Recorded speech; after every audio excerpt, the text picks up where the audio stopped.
It's Lori Conti presenting for Brain Injury Awareness Month. Many people who suffer from brain injury have difficulties with memory. Not long-term memory, like what is your address, where did you grow up.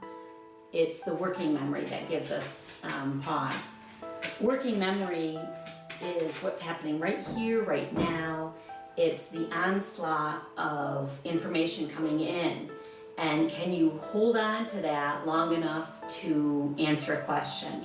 Can you hold on to that information long enough to make a decision? And I definitely couldn't. When I was first recovering from my TBI, my mom and dad came and stayed with me. And I scared them quite a bit, freaked them out on a daily basis because I made no sense. I would talk, but they couldn't understand what I was saying. And I couldn't understand what they were saying. And I always said, give me a pencil, give me a pencil. And I'd grab a pencil and I could write. I could write down clear thoughts that made sense. Thoughts were fleeting because I didn't have a working memory. I would think something and then gone. But if I could think on paper, I could read it, and it was kind of like remembering. In the beginning, because I couldn't remember anything, I wrote on Post-it notes, on scrap paper, and we had notes all over our house. Gradually, I was able to be more concise and start writing on a calendar, and then I started putting the calendars in a binder. Some of the difficult things for me were answering questions, making a decision, communicating in any manner, really. And it stressed me out being with people who didn't know this, especially going to the doctor. I knew they were going to be asking me questions and I wasn't going to be able to answer them until I learned that I could think about it at home before I got to the doctor's, and I could bring my list and just read off my list. And that was a godsend. In the beginning, I would just write a Post-it note listing the awful things that were going on in my life so that when I got to my doctor's, I could tell him what's happening to me and hopefully he would give me help.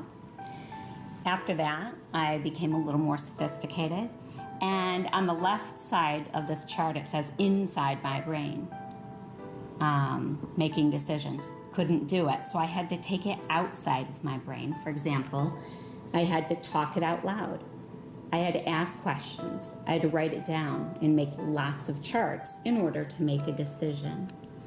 My calendars were very specific and precise, color-coded, and I could look back at them and see what I had done the day before and look forward to see what was coming up. I could track my headaches. I could track anxiety, sleep, anything that the doctors might want to know. I could find the answers here. I also became very good at charting. Doctors want to know, where's your headache? How long did it last? How bad was it?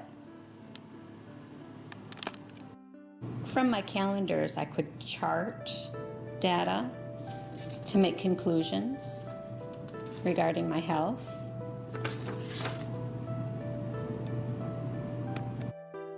And now I've graduated to a medical binder, separate from my calendar. All the doctor's information's in here, and more charts. More charts. And this is how I prepare for all my appointments now. I have a form I fill out. I chart my improvements with my physical health. I list acute issues, chronic issues, and then I list my questions at the bottom. And then when I get to the doctor's, I can just read it.